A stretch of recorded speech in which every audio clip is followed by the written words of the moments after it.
Tonight, we step back from the noise to take a hard look at the week that was, a week that has tested institutions, sharpened political divides, and raised serious questions about the direction of governance in Nigeria. From the corridors of power to the courtroom, the political temperature has remained high, with the face-off involving Nasir El-Rufai deepening from an attempted arrest at the Abuja International Airport to formal charges tied to allegations of unlawful surveillance. And now it's emerged that the DSS is set to arraign him in court on Tuesday, a move that could shift this confrontation decisively from political theatre to legal battle. And in a related development that raises fresh public interest questions, the DSS has also reopened the case of Abubakar Idris Dadiata, years after his disappearance sparked national outrage, bringing issues of accountability, transparency, and unresolved justice back into focus. At the same time, the anti-corruption narrative remains under scrutiny, with the Economic and Financial Crimes Commission, or EFCC, facing opposition accusations of selective prosecution, even as authorities insist that no one is above the law. Inside the legislature, tension spilled onto the floor of the House of Representatives over attempts to revisit key provisions of the Electoral Act, particularly around electronic transmission of results, exposing deep divisions over how Nigeria votes and whether the process can truly be trusted. And in a defining moment for the political calendar, Bola Ahmed Tinubu signed the Electoral Act Amendment Bill into law, setting the stage for 2027, but not without lingering questions about transparency, technology, and institutional credibility, especially for the Electoral Commission, INEC. And beyond Nigeria's borders, a major global story: the passing of Jesse Jackson, civil rights icon, political activist, and a familiar figure in Nigeria, whose visits over the years reinforced ties of solidarity and struggle across continents. So tonight, with a panel of seasoned analysts, we ask, are we witnessing accountability in action or the weaponization of state power? Is electoral reform moving forward or quietly being diluted? And what do these developments say about the strength or strain of democratic institutions in this country? This is the week that was, and these are the questions that will shape the week ahead. I'm Charles Enyegolu, and this is Arise Prime Time.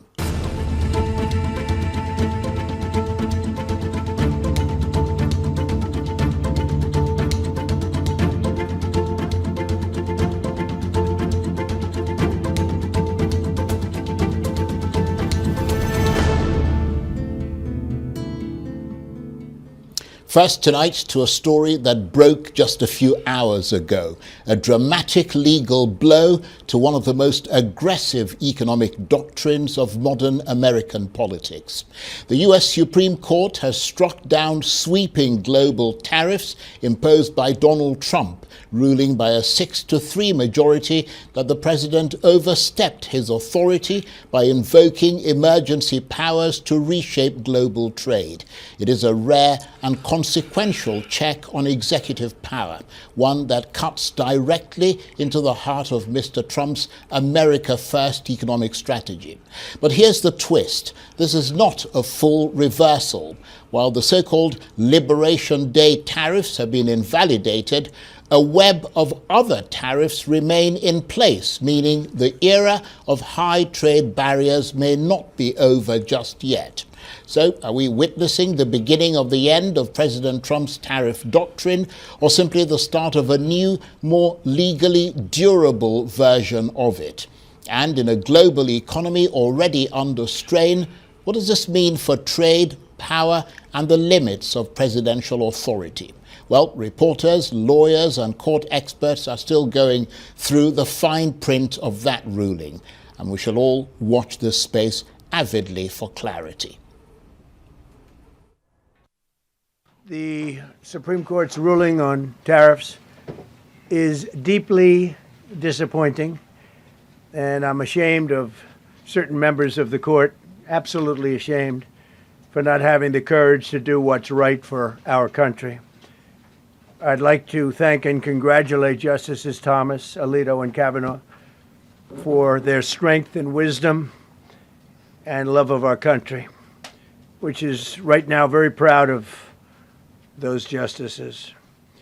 When you read the dissenting opinions, there's no way that anyone can argue against them. There's no way. Foreign countries that have been ripping us off for years are ecstatic. They're so happy. And they're dancing in the streets, but they won't be dancing for long. Donald Trump. And now we begin this first half of the week that was with developments here in Nigeria, where power, law and politics collided in dramatic fashion.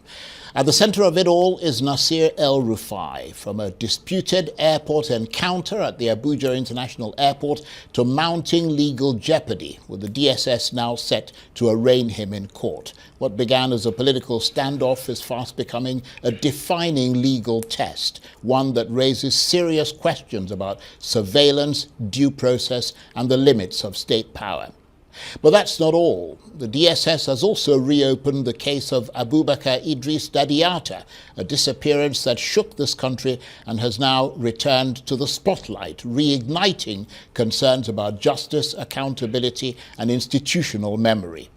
At the same time, the anti-corruption fight is under renewed scrutiny, with the EFCC facing allegations of selective prosecution from the ADC opposition coalition, claims that strike at the heart of public trust.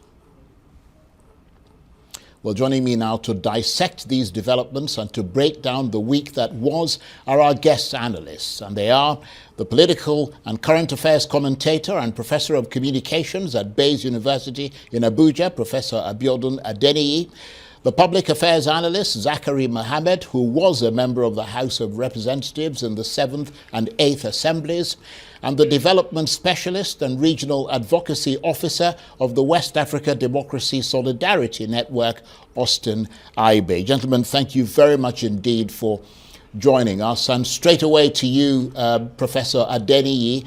We've seen a former governor, Nasir El-Rufai, move from political controversy into active legal exposure. The drama of arrest, DSS charges, and now a looming arraignment. Is this the system finally working, or the system being weaponized? Well, that's a loaded one, Charles. Well, that's the whole idea. Yeah, but I think the former governor is walking a familiar path. Ordinarily, he has been a very controversial person, always very forthright. He bears his mind, always unmistakable on whatever position he takes. And against that background, he was supposed to come into this government. He didn't at the end of the day, in controversial circumstances. And of course, it does appear that it didn't go well with him, like it didn't go well as well with many of his supporters. And he's not that kind of person that can easily keep quiet in circumstances where he's feeling cheated, where he's feeling betrayed. And we're seeing what looks like, a fight back, directly or indirectly. But in fighting back, he's also railing against, the machinations of the almighty state. The state is also deploying all its machinery, probably against him, EFCC, ICPC, DSS. If care is not taken, it's likely to face multiple charges from these three fronts. But I also want to believe that if he had succeeded in becoming a minister, he will have escaped all these charges, at least, if not permanently, maybe temporarily. And that's why we have to be circumspect in looking at it, in looking at his case, first from the legal angle and second from the political angle. It could be one of the traits of the political atmosphere, right, where if you go against them, they come against you. But if you are in their support, then you become their friend in the circumstance, and you are spared of any kind of charges. But I think, again, government should be very careful, because the former governor is a weaker link in the circumstance. And Right. of course, if they do not tread softly, it might begin to gain sympathy, and that sympathy might end up working against the government. And that's a very good point. Yeah, there has to be care in the Right. circumstance. Yes. Okay, let me come to you, Zachary Mohammed. You are, of course, I'm not sure in what capacity, but I believe you're a member of the opposition ADC. When security agencies like the DSS act in politically sensitive cases such as this, what matters more in your assessment, strict legal procedure or the broader signal of accountability? And has either been compromised here in your assessment? Well, I don't think that, for instance, I'm not spokesperson for the ADC rather, but I just know that, or the opposition, as the case may be. But in whatever circumstance, I believe that government he must be seen as being fair in its assessment and judgment. For instance, whether coincidentally or purely crafted, Abubakar Malami is in detention, is embattled. Here comes El-Rufai. We don't know who is next, and unfortunately, both of them are opposition elements. So I believe that, and there are people who are members of the ruling APC who have charges that the public knows, and their cases are in court moving at very snail speed. I'm not justifying the fact that anti-corruption agencies should not do their work. They should do their work, but let it be seen as a fair deal for everybody, because let every individual who's a Nigerian who will be accountable, but let it be all-encompassing rather than being sectional. Right. Okay. Well, thanks for being brief. Austin Aigbe, the case appears to hinge, at least in part, on statements made in a media interview on this program a week ago. Can political rhetoric ever meet the threshold of criminal liability in a serious cybercrime or national security case, or is the law being stretched here? Thank you very much, Chad. Just to say no. Those claims, okay, assuming tomorrow that El-Rufai comes out to make another claim that a very close ally of the president revealed to him that he tapped the core of the NSA, what will the DSS do? Because claims like these are not solid enough to begin to go to some legal procedure. I think what is happening is simple. Politics are the root of all. Because after God is government. If government wants you, they pull all charges in place and they do it. The same El-Rufai who stick his neck out ahead of the 2023 election, working against Muhammad Buhari, then president, to promote the current president. And all of this architecture is simple. It's an axe to grind with the NSA. Once the axe is grinded and is okay, they are back to the table. So if El-Rufai tomorrow returns to the APC, will this matter not die? Perception is reality. Right. Okay. Well, thanks for that. Let me return to you, Professor Adeniyi, and let's turn to the emotive issue of selective prosecution. The EFCC is again facing accusations of targeting opposition figures like, well, you guessed it, El-Rufai. At what point do repeated allegations of selectivity become a credibility crisis for anti-corruption institutions like the EFCC and the ICPC? Yeah, I think it's been a recurring accusation against the agency, even right from the Obasanjo period. And of course, we cannot deny the fact that sometimes discretion comes in matters, in matters around prosecution. But again, that's the reason why the commission hierarchy should always try as much as possible to rise above board and to be as dispassionate as possible. But in asking them to do this, so that they will avoid accusations around being selective, we also have to be careful so that they will not lose sight of their mandate.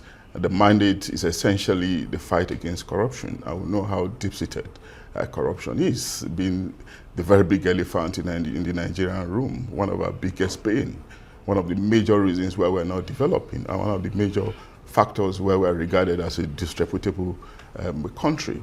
And we have a commission that is in the forefront of fighting it, which is why all hands need to be on deck at the level of the agency management and at the level of public. And of course, when they come in the face of people who probably want to demonize them. Now, how do they rise above the board? How do they elevate themselves above this accusation? It's just to say again that they have to be as dispassionate as possible and not to make it look as if there's a section of the country that they are focusing on, or that there's a section of the political entity that they are concentrating on. That would be dangerous for the fight they're supposed to fight. And of course, that would not also help the nation's body politic that is that wants to fight a malaise that has been historically troubling, as the case could be, Charles. Okay, thanks, Prof. And Zachary Mohammed, just moving ever so slightly beyond El-Rufai himself directly, but in matters that many believe relate to him, there is now renewed DSS attention on the disappearance under his watch as Kaduna State Governor of Abubakar Idris Dadiata. Is this DSS move, in your assessment, a genuine attempt at justice, or is it, as some members of the opposition suspect, a convenient moment to revive a politically sensitive case? Yeah, for me, I believe that what they are throwing on El-Rufai is a double-edged sword. In case he escapes one, I'm sure he won't be true. I don't know. The security agencies are doing their work, and let them do their work. But why sudden from 2019, when he was campaigning for Mr. President, the case didn't come up. And of course, when the election finished in 2023, the case didn't come up. So it is, what I just want Mr. President to know is that some of us remember that we had sympathy for him when he was arraigned by the Code of Conduct Tribunal. A lot of us saw it as he's being witch hunt and all manner of things. And I believe that it is too early for Mr. President to forget the problem he went through under Jonathan. And of course, if it's saying that people speak, he was very, very vocal when it came to opposition and picking on even the government of the day then. And there were issues.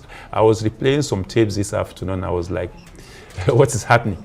But so I believe that they should make sure that what is important is keep the mandate of the commission, let it move on, but let them extend their nets to every Nigerian who has one case or the other, whether in the ruling party or in the opposition, so that Nigerians will view it as due diligence and, of course, doing their jobs. That Dadiata's case, what I say is a double-edged sword, is why is it coming up now? I believe that, yes, Amnesty International has said that they had written a couple of times about that, but he was governor under his watch. This happened. And of course, everybody should just be given fair hearing, because I know that he was I know he was a member of the Concosia movement, though electoral. And of course, I believe that it should be politically motivated, but where it came from, the DSS is entitled to do the job and do it dispassionately and honestly too. Right, okay. Well, at this point, we should have gone to our off-site studio to get Austin Aigbe's take on all of this, but I'm told that they're fiddling with his microphones and some of the connections there, so hopefully he will rejoin us in a moment. But let me come to you, Professor Adeniyi, because many of those crying persecution once wielded power themselves. I mean, is this justice catching up with the powerful, or a cycle of political retribution dressed up as accountability?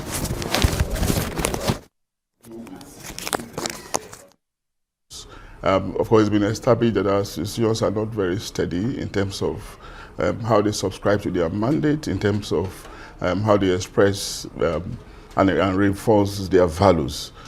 which is why, because they are very weak, there's a high level of distrust, in their ability to dispense, their mandate to carry out their work, to execute their functions, as the case could be. And because of that, we often believe that whoever is in power is at will, to manipulate it however they want. And again, that's why the distrust, is very profound. And this is going to continue for some time until we're able to strengthen the institutions, grow them above individuals, make them work for the collective rather than the individuals, as the case could be, Charles.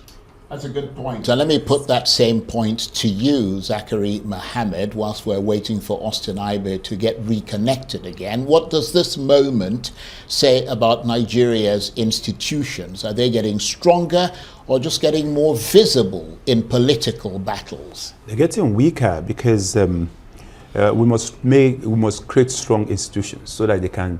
What is the difference between us and, of course, the developed democracies is that we have very strong institutions. So if a president comes or a governor of a state comes or whoever comes, there are institutions to check the excesses of such individual. At the opening statement here, the tape you played was the Supreme Court of America telling Mr. President, no, you can't go there, you're overstepping your bounds. So when you have strong institutions, I wish it happened in this part of, or in our country, that the Supreme Court would put its foot down and say, this is the case. Well, it happens in Africa, in other parts of Africa. In other parts, but in Nigeria, it hardly happens. It happens in South Africa. Unfortunately, the times it happened was during military regime, strangely. So I'm surprised that we need to strengthen our institutions so that at the end of the day, we'll all have the benefits. Because if institutions are meant to run errands for the people in power, we will not get mileage in terms of their performances. So I agree with Professor that we need to build strong institutions so that they can stand the test of time and, of course, execute their mandate well. Indeed, and thank you to both of you, as well as Austin, who is not in vision at the moment, but hopefully will be imminently. You're watching Arise Prime Time. Plenty more still ahead as we continue our assessment and analysis of the week that was. Stay with us.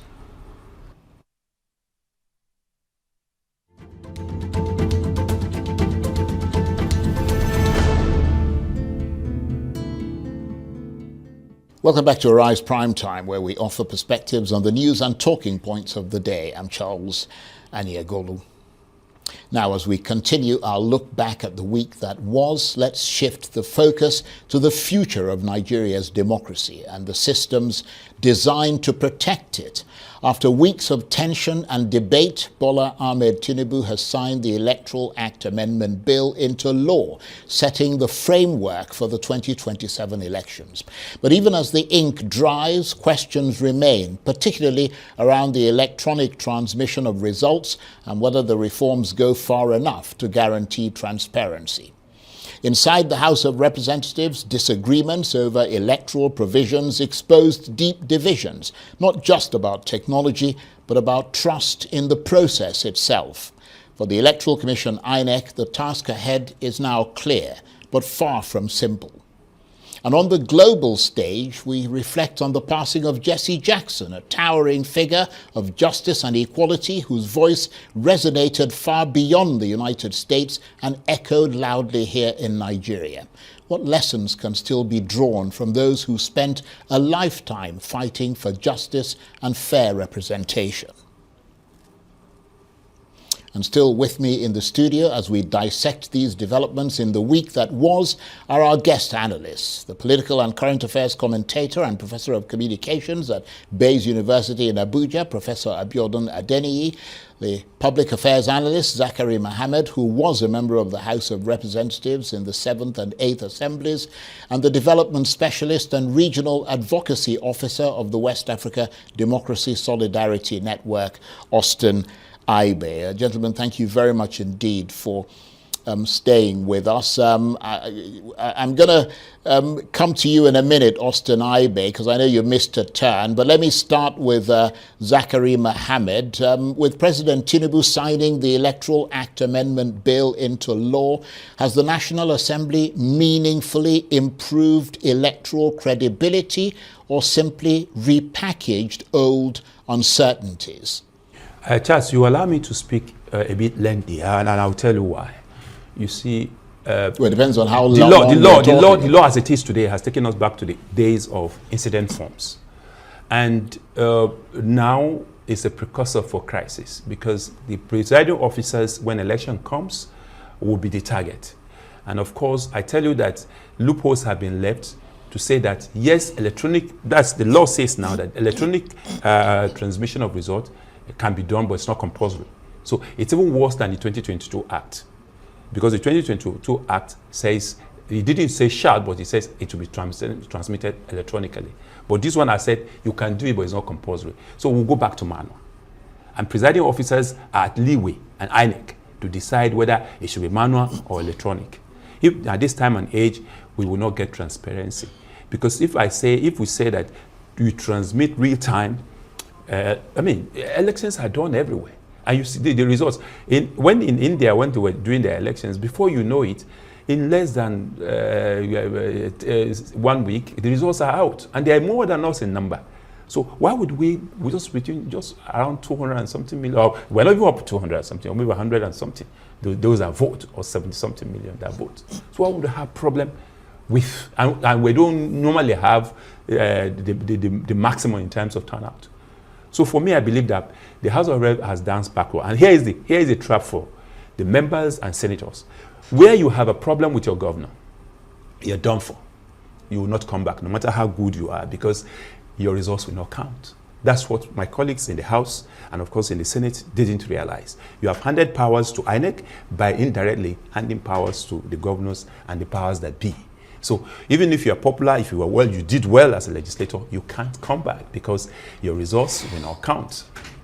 Well, that's an interesting angle, which I'm not sure a lot of people have considered. No, but, one person who certainly considered a lot about these this law is, of course, Austin Aigbe, on the controversial and emotive issue of electronic transmission of results. Austin, the new law attempts a balance: electronic transmission where possible, manual fallback where necessary. Is that pragmatic realism or a loophole waiting to be exploited? Thank you again, Charles. So let's put it, I don't want to say two versions of the Electoral Act in circulation. There is the one we know, which, of course, people talked about when there's communication failure, they shall then revert to manual, the use of Form EC8A. But as I speak to you, there is another trending version. We don't know yet which one is gazetted yet. We didn't determine. The second one that is trending now has removed communication failure. It then says that provided in all cases, the Form EC8A shall be the form to be used for collation. But if you stay on 62, 3 and co, talking about the Electoral Act today, if you then move to 62, particularly 3B, it talked about very profound way of collation. It said that the collation officer shall ensure that the result transmitted is consistent with section 64 and 47. So what that means is this: even though we say there will be manual collation, which in any case, that is what INEC does. INEC collate everything in our electoral architecture is manual, from voting to collation. So what the only place the digital means is introduced is in electronic accreditation, which is the use of BVAS, and then the capturing of the result sheet from EC8A to go on the IRF. But in this trending Electoral Act, it has removed communication failure. So we wait for the gazetted copy to be sure it doesn't look like the tax law, where the one passed is different from the one gazetted. So we are going to wait. But beyond that is section 48, is section 84. This section 84 actually removed what they call indirect primaries, which is a concern. And what the Honorable is saying is that if you allow consensus as the basic, because I tell you, the parties will likely resort to consensus means of selection of candidates. And if that happened, they would have handed over, like he said, to the bigger folks in the room, and they would have blocked the door. So it will determine who is in the room to be able to make consensus agreement. Right. Even though it also says that aspirants shall submit a form that they agree to the consensus mean. That was in the 2022 Act. But you know what happened? As aspirants were collecting forms, there was an addendum to the form where you signed to agree ahead of time. Yeah, well, you guys are quite knowledgeable about these things. I mean, hopefully your knowledge is the correct one. But I mean, there's lots of people in the audience who get mystified by all this talk. So let me get Professor Adeniyi to narrow it down for us. Prof, let's talk about trust in the process, because ultimately elections are about confidence. Does this new framework give Nigerians more reason to trust outcomes or more grounds to challenge them in court? Yeah, first, Charles, without prejudice to the analysis of Aigbe on whether or not, you know, we should hold manual documentation or electronic transmission as supreme. The impression most of us have is that the National Assembly in the law has created, you know, two ways: one, manual documentation, and of course, transmission. And if one fails, the other one can, you know, I see this as not being too aspirational, really.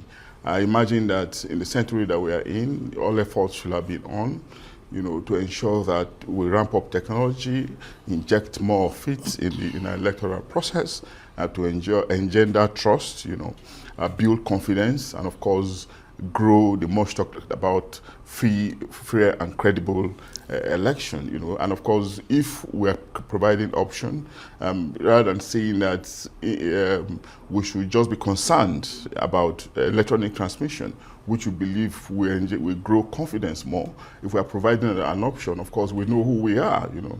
And of course, from the way we are, regrettably though, what we should be doing is to institutionalize processes that will prevent, you know, minimize, reduce human interference with the process. And one way of doing this is to grow, inject technology as much as possible. And this instantaneous transmission of results will have been a step in the right direction. And we should not have anticipated failure. Anticipating failure simply tells me that we don't trust, we don't have confidence in our capacity. And we should rather be hopeful, imagining that we can grow our ability to make things better, not to think that a year from now an election is coming, we should be preparing for failure. You know, that's my own take. That's what I think is a letdown. And of course, I don't think it's too late in the day for us to make things better. The onus will now come back to INEC, which is the umpire in the circumstance. If the populace, of course, if those all stakeholders are able to see a free, fair, and credible election, and of course, if you like, transparent as well, confidence might grow, irrespective of the controversy that we are presently seeing, controversy that is justified anyway in the polity, as the case could be. Yeah, that's a good point. And Zachary Mohammed, looking at the all-important role of INEC, which Prof underscored just now, the burden now shifts to implementation.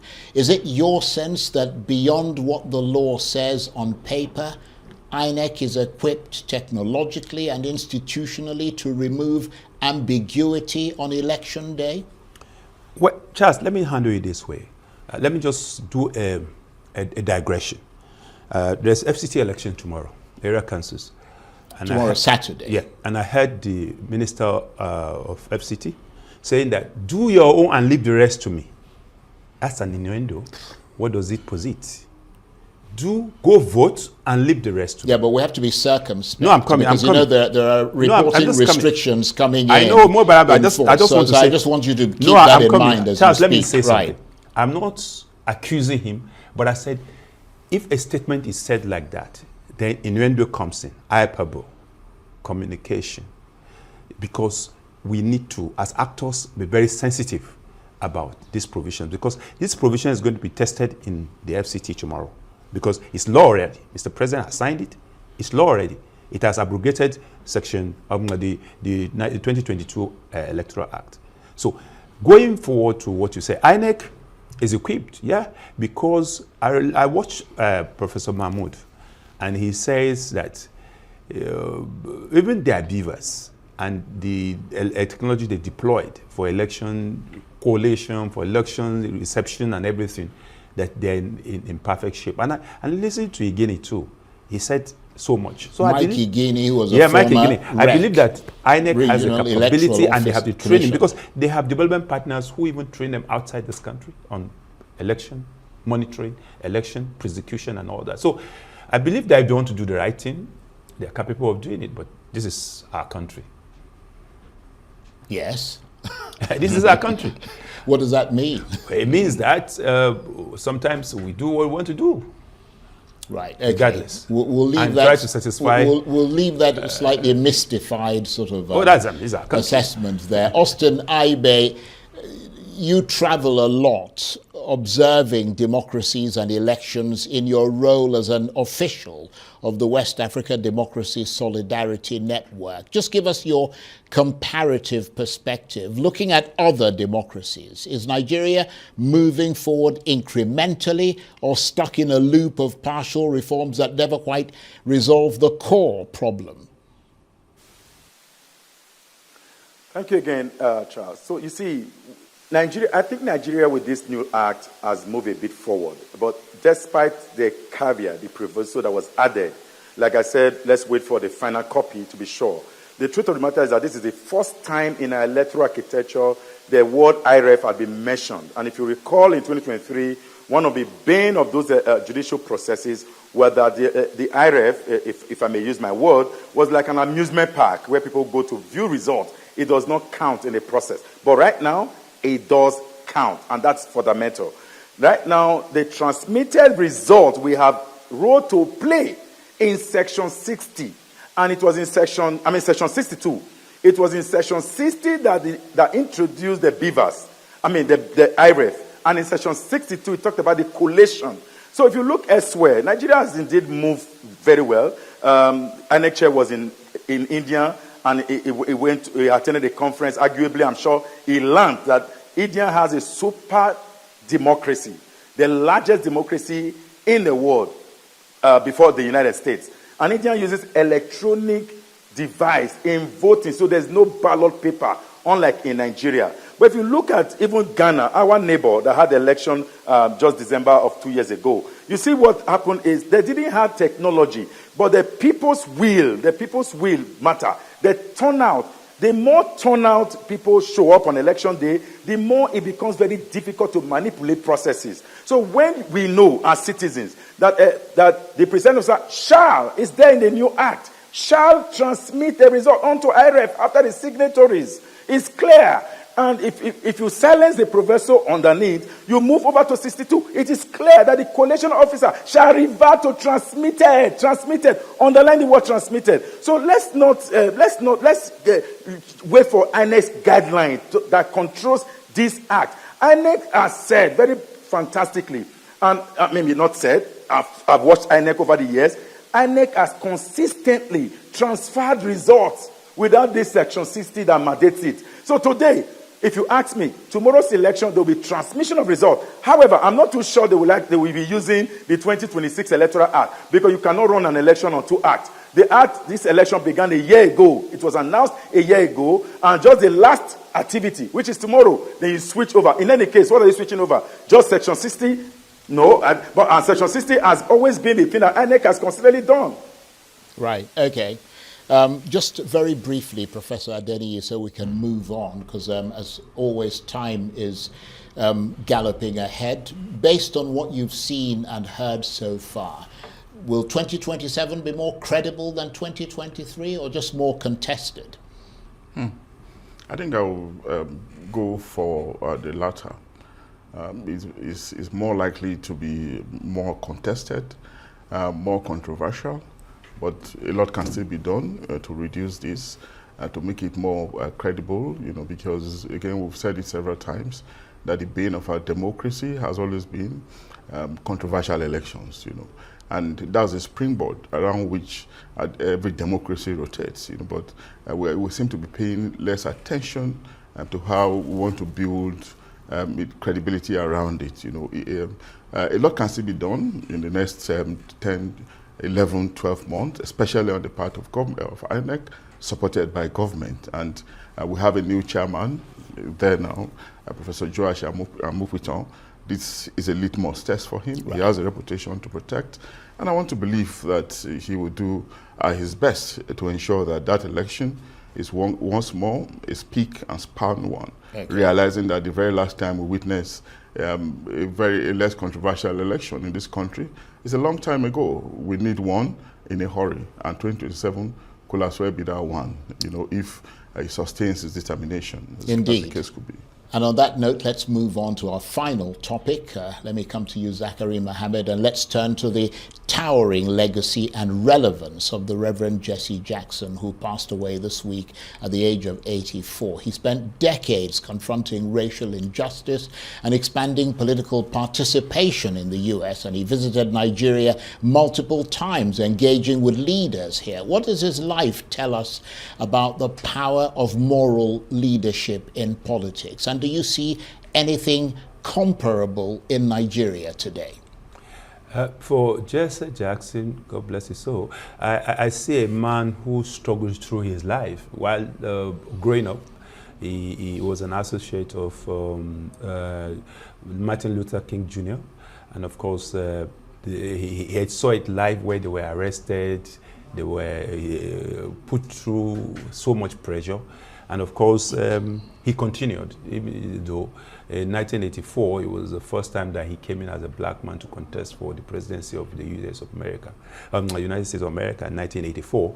4 years later, in 1988, he went, and he has his his cliches of keeping hope alive. I am somebody. Those are his words. And of course, I remember that when President Obama was elected, it was a rallying point. He cried. And he said he's happy that it's happening in his lifetime, that a black president is happening in the United States of America. He struggled through his life, and you could see a man, at some point he had a rainbow coalition where he gathered black people, the Latinos, and over several other people to make a rainbow coalition to be a force to reckon with in terms of their voting patterns. So he lived a life of service, he lived a life of struggle, and in Nigeria, it's difficult. Right. Okay. And of course, it's normal because we're divided in Nigeria through ethnic, religious, sectional interest. Yeah. Well, America is divided as well, but he managed to create that rainbow coalition. They've been able to rise above. Right. Those But let me move rapidly over to Austin Aigbe. Given that you yourself are an activist and a keen election observer, I'm sure you can relate to the fact that Jesse Jackson straddled both activism and electoral politics, even running for president, as Zachary Mohammed reminded us there. Can Nigerian activism today genuinely influence political power in the same way, or has the system become too entrenched for outside activist voices to break through? So Jesse Jackson, the Reverend, may so rest in peace, is the president that America never had. One who was truly an ambassador, who went on the global scene, even negotiating the freedom for American people were jailed out of the United States. But back in Nigeria, yes, today's politics, most religious leaders. So if you look at the background on which Jackson started off with the Mississippi March and all of those, I Have a Dream state speech, and all of these things, including when Luther King was killed. I mean, if you look at all the trajectory of events that has happened, we cannot situate any Nigerian activist in that kind of corridor. However, I still see someone important, the former vice president of this country, even though he has not played the kind of role. If you hear him speak, because I heard Jackson spoke in 2012 during the Democratic primary, one of those congresses in New York, and I see a man. In fact, what has amazed me was his height and the way his command of moral leadership. Like you said, the entirety of this is that in Nigeria, when you pull out as a Christian, there's a quick backlash because you are going to be using the Bible to make some of your analysis. But in the US, nobody pay attention to those kind of biblical analysis or biblical mysteries. But in Nigeria, you just see all of those attacks. Look at the statement made by Bishop Kuka at some point. You saw the controversy that surrounded his comment about whether there's Christian genocidal action or thereabout. Kuka is one of those individuals who will speak. Some moral authority reside in a person called Bishop Kuka. But today, if Kuka speaks to political conversation, people quickly attack him. There are still activists who are Christians, there are activists who are Muslims, and I think that we have taken our call, not necessarily from Barack Obama, from me. Many of our activists back in the days in the university, we used to align our thought and philosophy with Martin Luther King. In some of our rhetorics and speech in congresses, we always say, I have a dream that one day, because we always have that part, and that is where... You there. I really apologize. We haven't got the time to go into a lot of these things. We have literally got 30 seconds. And let me come to you, Professor Adeniyi, for a final word. Let's look at things from the point of view of global lessons versus local reality, because from civil rights marches to coalition building, Jesse Jackson's approach reshaped American politics over a period of time, eventually bequeathing the kind of politics that came to define the Democratic Party. What lessons, if any, can Nigeria's political class and civil society draw from that model, especially in a country as diverse and as divided as this? And just literally, we've got 30 seconds. Yeah, Charles, I think my colleagues have been very exhaustive in analyzing him. But essentially, the thing I need to add is that, he was an inspiration. He didn't realize the ultimate African-American dream, becoming president of the United States. But of course, in Obama, that ambition was realized. And it was an inspiration to former President Barack Obama. And beyond that as well, it can also be an inspiration for anyone committed to an ideology, to a struggle, for consistency, not to waver and not to be moved by material things, prebendal rapacity, like we always often see in African countries. And of course, it reminds me somewhat of in the Nelson Mandela principle all the way, Sorry. And of course, consistency, steadfastness is very important if you want to make a mark, to leave, to leave a legacy like he has done. It's very important to be consistent. Okay. That's the example that Jesse Jackson is leaving behind. Okay. Prof, thank you very much indeed. Professor Abiodun Adeniyi, before him Austin Aigbe, and of course Zachary Mohammed. Thank you very much indeed. That's it for this edition of Arise Primes Time. Join us again next week. From me and the entire team here in Abuja, bye-bye, and thank you for watching.